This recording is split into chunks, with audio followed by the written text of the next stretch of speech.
बिफोरचा अर्थ होत असते पूर्वी किंवा आधी.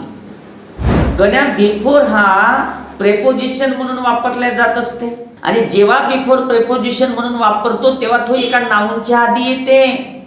आणि नाउन मध्ये काय राहते? नाउन म्हणजेच का एखाद्या टायमिंगच्या आधी, एखाद्या इव्हेंटच्या आधी, एखाद्या प्लेसच्या आधी, एखाद्या पर्सनच्या आधी. He comes before 5 o'clock.